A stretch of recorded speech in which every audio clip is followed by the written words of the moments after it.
நடைபெற்று முடிந்த சட்டப்பேரவை தேர்தலில் ஒரு ஆட்சி மாற்ற வேண்டும், திமுக அதிமுக அல்லாத ஒரு புதிய அரசு அமைய வேண்டும் என்கிற முறையிலே தான் தமிழ்நாட்டு வாக்காளர்கள் வாக்களித்திருக்கிறார்கள். அதனாலதான் கட்சி ஆரம்பிச்சு 2 வருஷ காலத்துக்குள்ள ஏறத்தாழ ஒரு 1.25 கோடி வாக்காளர்கள் தமிழக வெற்றி கழகத்திற்கு வாக்களித்திருக்கிறார்கள். இத்தகைய சூழ்நிலையில்தான் அதிகமான சட்டமன்ற உறுப்பினர்களை பெற்றிருக்கிற கட்சி என்கிற முறையிலே தான் இடதுசாரி கட்சிகள் தாவேக ஆட்சி அமைப்பதற்கு வெளியிலிருந்து ஆதரவு என்கிற முடிவை நாங்கள் மேற்கொண்டோம். அத்தகைய ஆதரவு என்பது தொடர்கிறது.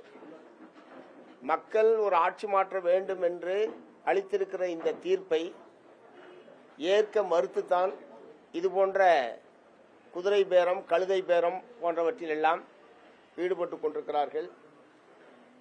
இந்த ஒரு ஆட்சி அதிகாரத்தில் இருந்து வெளியேற்றப்பட்ட திமுக ஆட்சி அதிகாரத்தில் இல்லாமல் இருப்பதை அவர்களால் ஏற்க முடியவில்லை.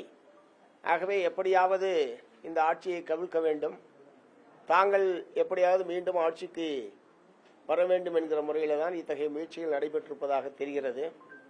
ஏனால் சில நாட்களுக்கு முன்பாக முன்னாள் முதல்வர் மதிப்பிற்குரிய மு.க. ஸ்டாலின் அவர்கள் அடுத்து விரைவாக தேர்தல் வரும், விரைவாக ஆட்சி மாற்றம் வரும் என்று சொல்லி அவர் பேசியதனுடைய பின்னணி என்ன என்பது இப்போதுதான் தெரிகிறது. அதற்கான ஒரு தீவிரமான முயற்சியில் அவர்கள் இருக்கிறார்கள் என்பதனுடைய வெளிப்பாடுதான் இந்த சட்டமன்ற உறுப்பினரை கோடிக்கணக்கில் விலை பேசி இருக்கிற செய்தி இன்றைக்கு வந்திருப்பதும், முறையான வழக்கு பதிவு செய்து அத்தகைய முயற்சியில் ஈடுபட்ட நபர்கள் எல்லாம் இன்றைக்கு கைது செய்யப்பட்டிருக்கிறார்கள்.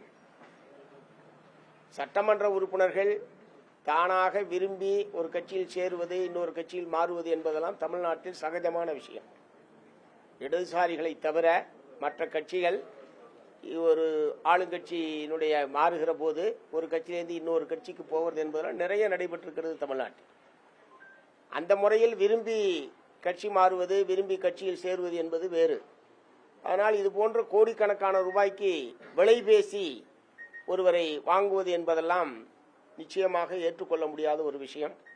ஆகவே அதில் யார் சம்பந்தப்பட்டிருந்தாலும் அவர்கள் மீது முறையாக வழக்கு பதிவு செய்து சட்டப்படியான தண்டனையை பெற்றுத் தருவதற்குரிய நடவடிக்கையை தமிழ்நாடு அரசாங்கம் மேற்கொள்ள வேண்டும் என்பதை நான் மார்க்சிஸ்ட் கம்யூனிஸ்ட் கட்சியின் சார்பில் வற்புறுத்த விரும்புகிறேன்.